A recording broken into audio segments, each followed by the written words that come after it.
ito wala na kasi itong mga laman mga kabukid, so hindi na natin kailangan itong isama.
Ayan mga kabukid, andito tayo ngayon sa farm. Bali mga kabukid, ngayong araw panibagong vlog na naman po natin.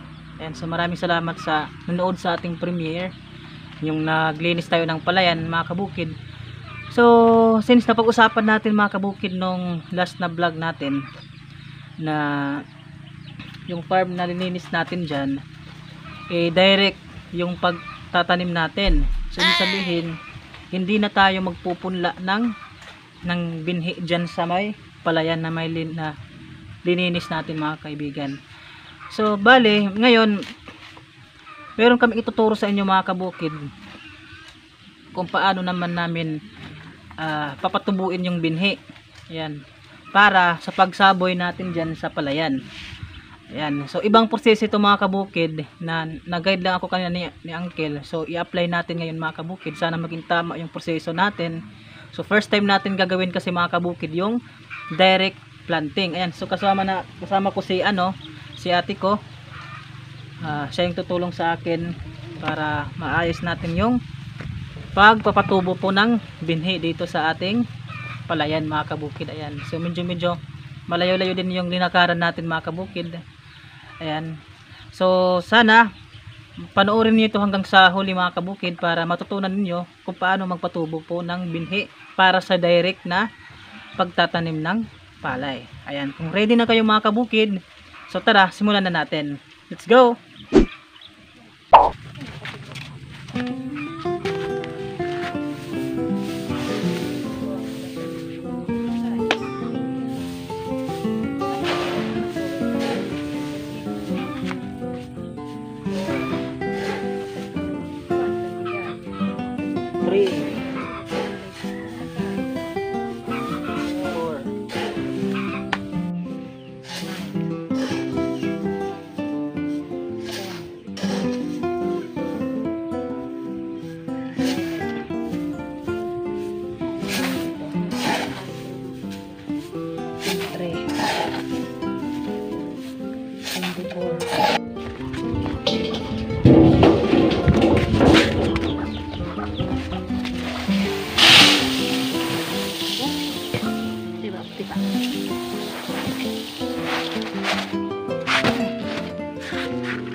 So ayan mga kabukid, makikita ninyo na nagtakal kami ng gamit ng salmon mga kabukid ng 60 ka takal.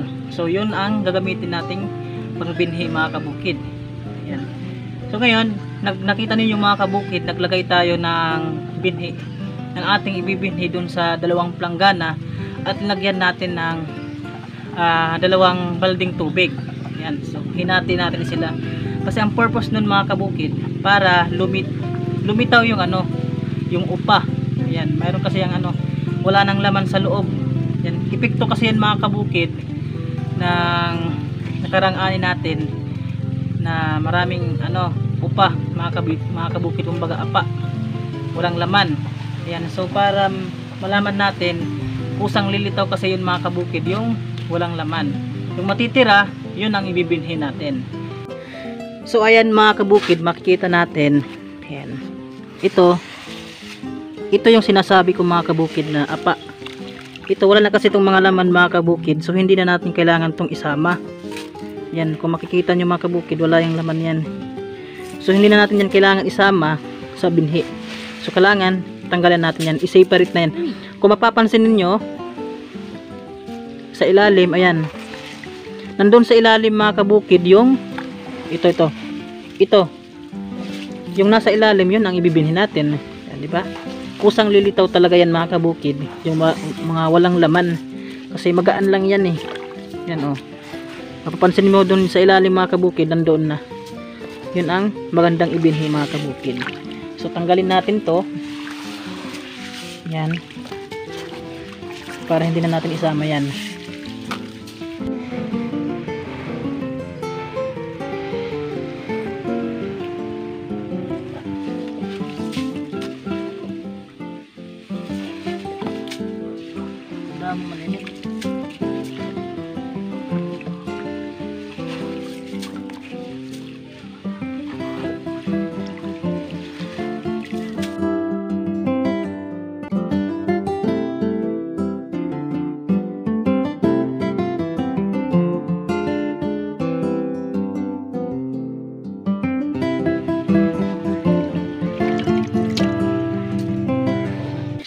So ito na nga mga kabukid, ayan, so ito na yung pangbinhi natin.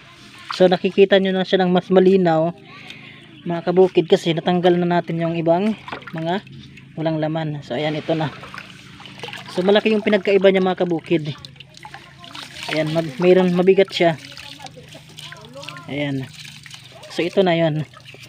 So ayan mga kabukid, nabawasan tayo ng isang gantang ng pangbinhi. So bali yon ang mga walang laman. So ayan, makikita nyo mga kabukid, ayan. So bali magdadagdag tayo ng isang gantang, pasobrahan na natin mga kabukid, kasi sigurado mayroon pang lilitaw yon. Yan, lalagyan ulit natin ng tubig yung idadagdag natin, kasi mga kabukid, yan nakasukat na kasi yan 16 takal po yan para sa isang dito sa nalinis nating farm. Mahigit kalahati hektarya mga kabukid yung pagtataniman kasi natin ng direktang pagtatanim. So kailangan tamang tama yung sukat mga kabukid, para naman hindi tayo makulangan ba, para sigurado di bali na magsobra, hindi lang magkulang mga kabukid. So ayan, so nagkuha na si ate ng isang gantang ng palay para idagdag dito. Ito na ba yun te? Ito na. So ayan, so ito na yung nadagdag natin mga kabukid. So pinasobrahan na natin yan para hindi tayo makulangan. Ayan, so kailangan na natin ay yung isa ay ano na yung isama. So ayan, itanggalan na natin yung tubig mga kabukid, para kasi yung next na procedure natin mga kabukid, isasako na natin yan at saka ibababad na natin.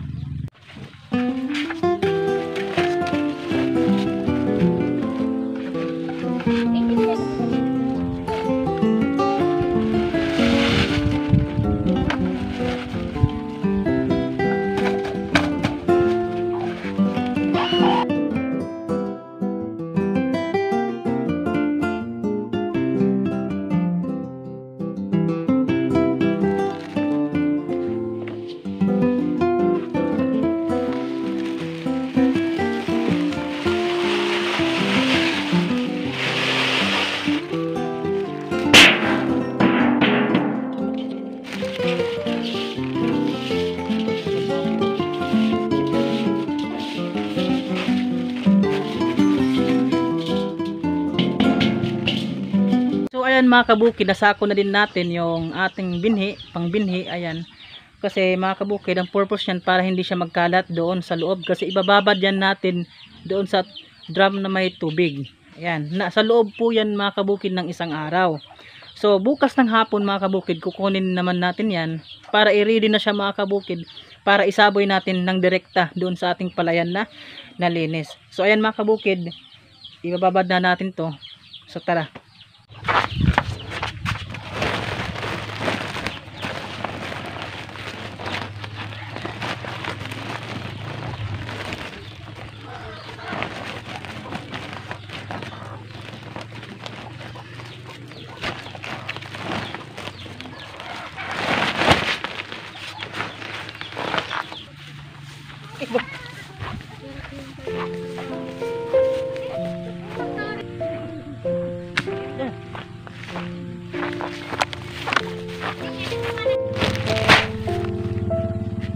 So ayan mga kabukid, nandito na tayo sa pagbababaran natin ng binhi.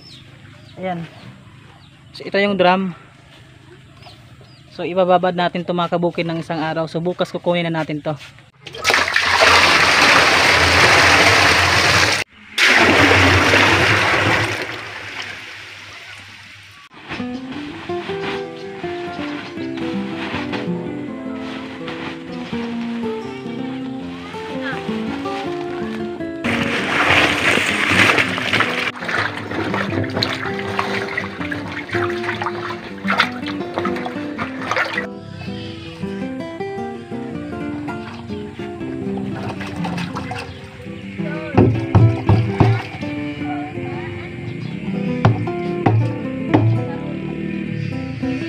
So ayan mga kabukid, natapos na rin po natin yung proseso ng pagpapatubo po ng binhi para sa ating direct planting po ng palay dito sa ating farm.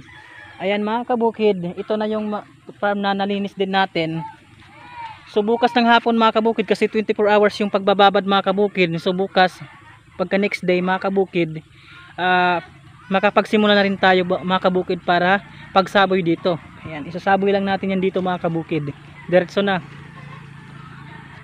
yung pagtatanim natin dito. Yan, first time natin to mga kabukid gawin dito sa ating palayan mga kabukid.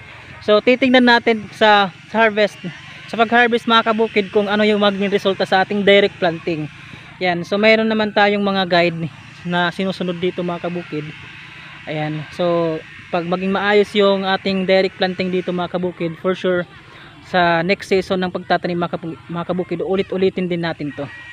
Ayan, so hindi naman masama mga kabukid yung sumubok ng ibang paraan mga kabukid, basta makakabuti naman po. Ayan mga kabukid, maraming salamat po mga kabukid sa pagsama ninyo sa ating vlog ngayon. So maraming salamat po sa palaging panunood ninyo, pagsuporta sa ating vlog. So road to 3,000 subscriber na po tayo. Ayan, so maraming salamat po sa laging pagsusubaybay ninyo. Ayan, so hanggang sa muli nating vlog mga kabukid. So paalam.